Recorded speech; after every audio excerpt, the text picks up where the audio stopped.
झारखंड में होने वाले निकाय चुनाव से पहले ही क्या जेएमएम की बड़ी हार हो गई है। झारखंड के निकाय चुनाव से पहले ही क्या झारखंड के मुख्यमंत्री हेमंत सोरेन को बड़ा झटका लगा है। आखिरकार क्यों चुनाव से पहले एक ऐसी खबर निकलकर सामने आई जिससे हेमंत सोरेन जो झारखंड के मुख्यमंत्री हैं उनकी कुर्सी हिल गई। जी हाँ, जो खबर मैं अपने दर्शकों को बताने वाला हूं वो खबर बहुत कुछ इशारा कर रही है। दरअसल झारखंड निकाय चुनाव में बिखर रहा जेएमएम, आरजेडी और कांग्रेस का गठबंधन और इसकी असली वजह क्या है। आरजेडी और अब कांग्रेस के गठबंधन की बात हो रही है। आप समझ रहे हैं, झारखंड के अंदर जेएमएम और कांग्रेस का ऑलरेडी गठबंधन है और इस गठबंधन की एक सरकार है, लेकिन फिर क्या जरूरत पड़ रही है कांग्रेस को आरजेडी के साथ गठबंधन करने की। क्या वो बात यहां सच साबित नहीं हो रही है जिस बात का हम लगातार जो है उस पर बात कर रहे हैं, जिस बात पर लगातार चर्चाएं हो रही हैं। वो चर्चा है बीजेपी और जेएमएम के गठबंधन की, जिस पर अभी हाल ही में कांग्रेस पार्टी के एक वरिष्ठ नेता केएन त्रिपाठी ने बड़ा खुलासा किया था कि निकाय चुनाव के बाद आप देखिएगा कि जेएमएम और बीजेपी का गठबंधन होगा। लेकिन क्या निकाय चुनाव से पहले ही उसका असर अब दिखना शुरू हो चुका है। देखिए, ये बड़ी खबर ये बताती है कि क्या झारखंड की सियासत में वाकई बड़ा होने वाला है। झारखंड में झारखंड मुक्ति मोर्चा, कांग्रेस और राष्ट्रीय जनता दल के गठबंधन की सरकार है, लेकिन इन दिनों इस गठबंधन में दरार दिखने लगी है। राज्य में होने वाले निकाय चुनावों ने सत्तारूढ़ गठबंधन की एकजुटता पर सवाल खड़ा कर दिए। हाल ही में कुछ ऐसी घटनाएं हुई हैं जिसके बाद ये माना जा रहा है कि जेएमएम से जो गठबंधन है कांग्रेस उसको तोड़ सकती है और बड़ा डिसीजन लिया जा सकता है। देखिए, रांची सहित कई नगर निकायों में सहयोगी दलों के समर्थित उम्मीदवार अब आमने सामने हैं। निकाय चुनाव भले ही गैर दलीय आधार पर हो रहे हों, लेकिन राजनीतिक दलों ने अपने अपने समर्थित प्रत्याशियों के पक्ष में पूरी ताकत झोंक दी। कई जगहों पर तीनों दलों ने अलग अलग उम्मीदवार को समर्थन दिया है। इससे गठबंधन की डोर ढीली पड़ती नजर आ रही है। राजधानी रांची में मेयर और वार्ड परिषद पदों को लेकर मुकाबला रोचक और जटिल हो गया। गठबंधन सहयोगी दलों के समर्थित प्रत्याशी एक दूसरे के खिलाफ मैदान में है। इससे साझा रणनीति के अभाव की तस्वीर भी साफ दिख रही है। जमीनी स्तर पर कार्यकर्ताओं के बीच असमंजस की स्थिति बनी हुई है। सार्वजनिक मंचों से गठबंधन की मजबूती का दावा तो किया जा रहा है, लेकिन अलग अलग सभाएं और प्रचार अभियान हकीकत बयां कर रही हैं। कई वार्डों में एक ही मोहल्ले में अलग घटक दलों के समर्थक समर्थन मांगते नजर आ रहे हैं। देखिए, अब यहाँ पर एक चीज को समझिएगा कि जो गठबंधन वाली जो पार्टियां हैं झारखंड के अंदर, इसको मैं इस तरीके से समझा देता हूं कि कुछ समय पहले झारखंड की घाटशिला सीट पर चुनाव हुए, लेकिन वो मुकाबला बीजेपी, जेएमएम और अन्य पार्टियों के बीच था। कांग्रेस ने अपने प्रत्याशी नहीं उतारे, यहाँ पर आरजेडी ने अपने प्रत्याशी को नहीं उतारते। लेकिन अब देखिए क्या है कि जो गठबंधन वाली जो पार्टियां हैं वे भी अपने प्रत्याशी को उतार रही है, जैसे कि कांग्रेस जो कि जेएमएम के साथ ऑलरेडी गठबंधन में है। और दूसरी तरफ हम यहाँ पर क्या देख रहे हैं कि अब आमने सामने वाली जो टक्कर है वो हो रही है, यानी कि इस सीट से अगर जेएमएम का प्रत्याशी खड़ा हुआ है तो कांग्रेस ने भी इसी सीट से अपना प्रत्याशी खड़ा कर दिया, तो जाहिर तौर पर ये तो नुकसान होगा। और जो राजनीतिक पार्टियां हैं, जो कांग्रेस है वो अपने उम्मीदवार के लिए वोट मांग रही है और जेएमएम अपने उम्मीदवार के लिए वोट मांग रही है, तो यहाँ पर यह स्थिति इस वक्त की बन गई है।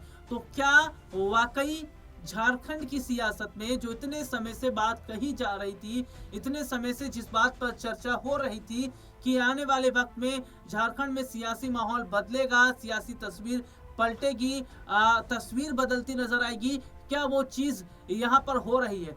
क्योंकि मौजूदा समय के अंदर जहां निकाय चुनाव से पहले इस गठबंधन वाली जो पार्टी है, इस गठबंधन वाली पार्टियों में जो बड़ी खींचतान नजर आ रही है और जो पार्टियां जो है वो टूटती नजर आ रही है। जिस तरीके के हालात इस वक्त है वो बहुत कुछ इशारा कर रहे हैं साहब। वो ये बता रहे हैं कि क्या आने वाले वक्त में कांग्रेस ही तो नहीं बड़ा खेला कर देगी। हालांकि जो कांग्रेस के वरिष्ठ नेता जो के एन त्रिपाठी की मैं जो जिक्र कर रहा था, उन्होंने जो जिक्र किया था, देखिए ये साफ तौर पर बताता है कि यहाँ पर आपसी लड़ाई वाकई नजर आ रही है। रांची ही नहीं, बोकारो, धनबाद, हजारीबाग और गिरिडीह जैसे शहरी क्षेत्रों में भी प्रत्याशी चयन को लेकर सहमति नहीं बन सकी। स्थानीय नेताओं ने अपने अपने राजनीतिक समीकरणों के आधार पर निर्णय लिए। इससे गठबंधन के भीतर समन्वय की कमी उजागर हुई है। निकाय चुनाव आगामी विधानसभा और लोकसभा चुनाव की तैयारी के लिहाज से अहम माने जाते हैं।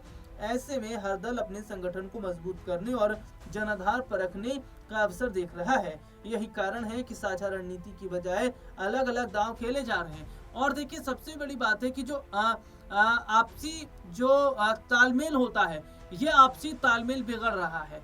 घाटशिला सीट में आपसी तालमेल नजर आया था, लेकिन यहाँ पर नजर नहीं आ रहा। इसके पीछे का सबसे बड़ा सच यही है कि जो भारतीय जनता पार्टी है, जो बीजेपी है, वो कैसे भी करके झारखंड में अपना दबदबा बनाना चाहती है। और देखिए घाटशिला सीट में जो उन्हें हार हुई, उस हार के बाद भारतीय जनता पार्टी बौखलाई। देखिए इसके पीछे के कई तर्क भी निकलकर सामने आ रहे हैं। दरअसल झारखंड की अगर मैं यहाँ पर बात कर लेता हूँ, तो झारखंड एक ऐसा राज्य है जहाँ पर कच्चे पदार्थ बड़ी संख्या में है, और बीजेपी का जो मेन मोटिव है वो इन कच्चे जो पदार्थ हैं यहाँ पर बड़ी मात्रा में इसको लेना है। और वो इसलिए नहीं हो पा रहा है क्योंकि हेमंत सरकार है, वहां पर में मुख्यमंत्री है, क्योंकि राज्य सरकार से अनुमति चाहिए होगी। तो यहाँ पर जाहिर तौर पर सेंट्रल और स्टेट के बीच में खींचतान तो होगा। और तो यही वजह है कि बीजेपी सोच रही कि भैया गठबंधन कर लिया जाए, गठबंधन करके जो है कुछ बड़ा किया जाए, क्योंकि कई ऐसे प्रोजेक्ट हैं जो झारखंड के अंदर शुरू करवाए जाने की बात जिसकी हो रही है, और वो तभी संभव हो पाएगा जब बीजेपी की एंट्री वहां पर होगी, क्योंकि बड़े बड़े टेंडर्स की बात भी यहाँ पर हो रही है। तो यहाँ पर ये चीज निकल कर सामने आ रही है कि इतने समय से जो सियासी हलकों में चर्चाएं हो रही थी, और ये अचानक नहीं था। हेमंत सोरेन का बार बार दिल्ली आना, सियासी नेताओं से मुलाकात करना, इसके पीछे कई बार बहुत से तर्क बताए भी जा रहे थे, जो कि हमने अपने दर्शकों तक ये बात पहुंचाई भी थी कि शायद इस तरीके की जो परिस्थितियां हैं वे बन सकती हैं, और जो बनती नजर भी आ रही है। तो क्या आगामी समय के अंदर ये जो तस्वीर है वो वाकई बदलती नजर आएगी, और क्या इसकी शुरुआत अभी से हो गई है?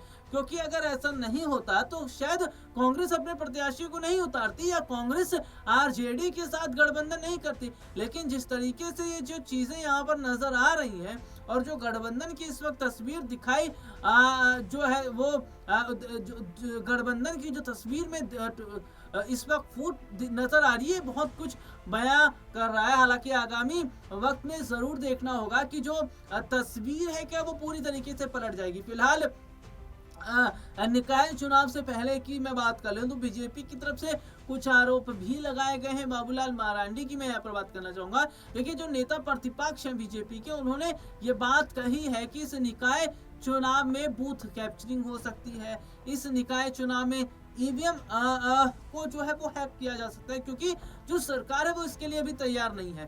तो क्या इस तरीके की भी स्थिति हो सकती है? क्योंकि चुनाव आयोग से एक बड़ी उन्होंने अपील की कि भैया चुनाव में इन चीजों का ध्यान रखा जाए। क्या वाकई बहुत बड़े सवाल हैं। अगर जो झारखंड के अंदर ये जो गठबंधन है, जो गठबंधन की सरकार है, ये अगर टूट जाती है तो क्या बीजेपी के साथ जेएमएम आने के लिए तैयार है, और क्या वाकई डील हो ही चुकी है? इसीलिए इस तरीके की चीजें अभी नजर आ रही हैं। और हालांकि खबर यह भी है कि कांग्रेस के कई विधायक टूटकर बीजेपी से हाथ मिला सकते हैं। देखते हैं आगे तस्वीर क्या होती है। फिलहाल इस प्रोग्राम में इतना ही। आपसे फिर दोबारा मुलाकात होगी, तब तक ले जा दीजिए।